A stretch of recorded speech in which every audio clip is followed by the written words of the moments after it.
Hey guys, Sarah here with Chicken and Bulldogs Urban Farming. For those of you who are new to my channel, I live in a suburb of the Minneapolis-St. Paul area. I have a husband that owns a landscaping business with a John Deere tractor, and I have, well, now one chicken, so I proclaim myself an urban farm. Today I want to talk about the previous video that I uploaded where I was talking about how chickens, I've got notes here, chickens can be just fine in the extreme cold. Now today it is a delightful 32 degrees and it's like 8:30 out here. We're back into the warm spell. And for the most part this winter, we've had a really, really warm winter. I mean, as you can see, really don't have much for snow. And that's in stark contrast to what we had a year ago. Last year was very cold, very snowy. So on my last video, I am down to one chicken, unfortunately. Sadly, just after the new year, we noticed Parmesan was acting lethargic, and we took some measures to see if we could help her, but unfortunately, she ended up passing away. Now, this means out of the 4 chickens I had a year ago, only one is surviving. And a lot of comments were on my last video about my nonchalant response to the whole thing, and I just wanted to set some things straight, basically. So it's not that I don't care. It's not that I find it funny or amusing. I do love my chickens, obviously, or I wouldn't have them. So there's a couple things, if you don't have chickens or if you're thinking about getting chickens, you should know about. One, chickens are very high probable chance you're going to die. Now, chickens actually were domesticated and bred by man to be daily egg layers. Back before, call it centuries ago, chickens didn't lay eggs every day. They weren't meant to lay eggs every day. But through selective breeding, man has made laying hens, and they produce an egg every 24 to 26 hours, which is great if you love to eat eggs or if you want to sell eggs, but it's actually really traumatic for chickens' bodies to lay that many eggs. And in doing so, the selective breeding has actually caused a lot of health problems for chickens. So they're very prone to illness, and also they're really prone to getting picked off by a predator. I mean, everything eats chickens, from aerial predators, fox, coyotes, neighborhood dogs and cats will love your chickens if they can have the chance. So when you get chickens, you really should come prepared that they are probably going to die, and or you may have to put them down yourself if they truly get really sick or injured. Now, there's a big difference between poultry farms and if you keep chickens kind of like pets like we do. Now, poultry farms, if a chicken looks like it's getting ill or if it's injured, I mean, it's chicken soup, right? The chickens are culled, and they don't want the rest of their flock to get sick, so that's a pretty normal thing, and farmers don't really think twice about it. But if you're keeping your chickens as pets, and even more importantly, letting them free range in your backyard like I'm doing with mine, you're going to have to understand that you're going to have to put up with chicken illness and end-of-life care.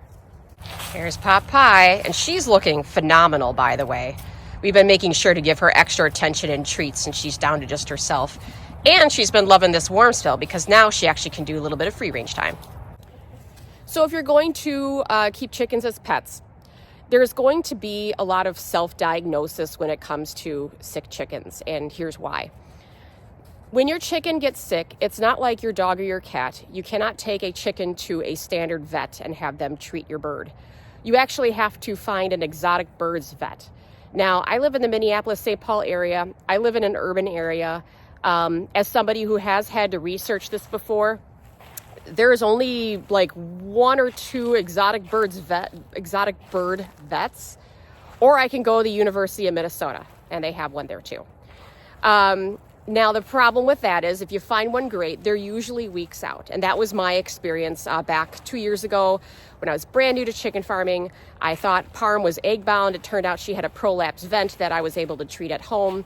But if your chicken is seriously ill, like egg bound or is acting very lethargic, you only have hours, not weeks. So this often isn't a very reasonable option. Then there's the cost side of it. You could easily spend more on a bird than you would with any other pet. You could easily spend $1,000. And they may not be able to do anything because of the first point I made. Chickens now are kind of genetically designed to be prone to illness and death. So this basically means that when your chicken is sick, you have to figure out what's wrong, and you may not know the answer. So if you're new to chicken raising and your chicken is sick, there's a long list of illnesses that they could have. How do you know which ones? A lot of the illnesses present in the same way. Well, there's a visual diagnosis. Some things are easy, like a prolapsed vent. That's kind of where their little egg/butthole protrudes a little bit like a hemorrhoid. Or, stop! And there's this clown. Ah! Or like bumblefoot, where their foot is swollen from an infection. That can be an easy visual diagnosis. But with my 3 chickens that passed away, they all had similar symptoms. They became kind of clumsy at first. Some came lethargic. All continued to eat and drink even though they were lethargic, but they would kind of just curl up and take naps, and that wasn't like them. Now, through reading and things like that, we checked their crop to see if it was swollen. Nobody had that. I checked online, and that can lead you down a rabbit hole of frustration. Now, there's people that know what they're doing on a lot of these social media chicken groups, and there's a lot of people that don't. And you'd have no way to filter out who's a good source and who's not. So it's almost kind of like you got to do your own research and figure it out yourself.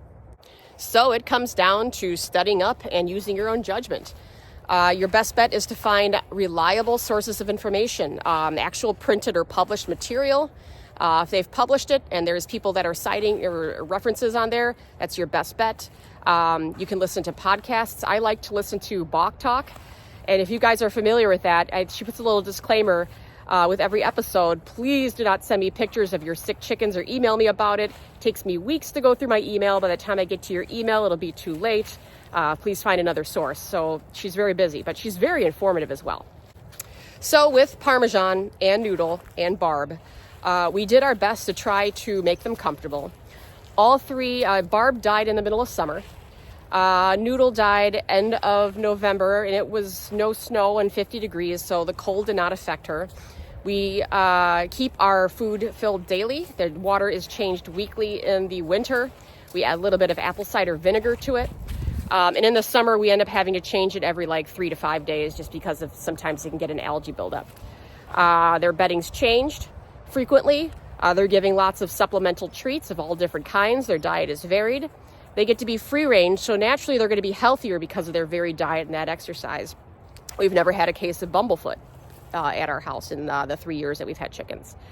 So we did all we could to make sure that our chickens were clean, fed, happy.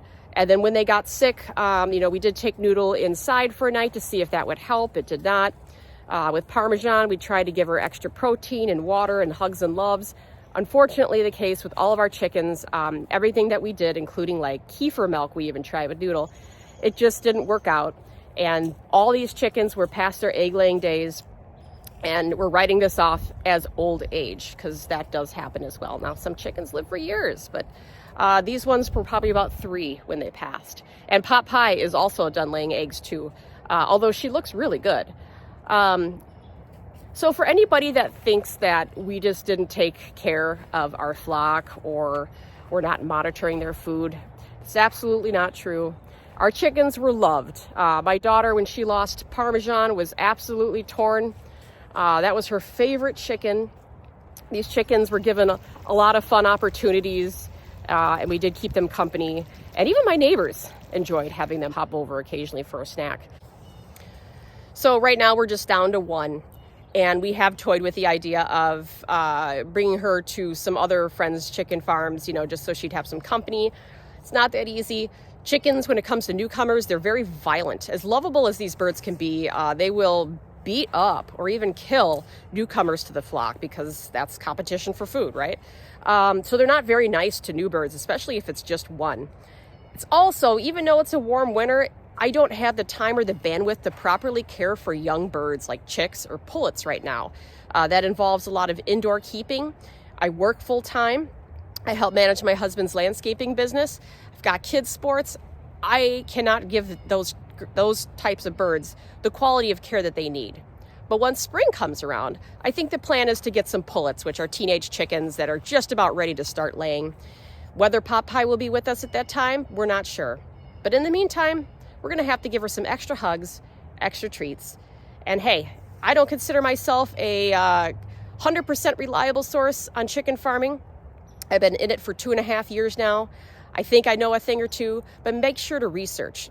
Check more than one option. Don't just listen to me. go online, do some reading, listen to some podcasts, and figure out if chicken farming is right for you, because it's not for everybody. Well, guys, I'm about to head out. I've got work to do today. I've got a bulldog who is eating chicken poop right now. So if you like what you're hearing and you like chicken videos and you like bulldog videos, please like, share, and subscribe, because there's always something going on or going wrong at my house. Take care, guys.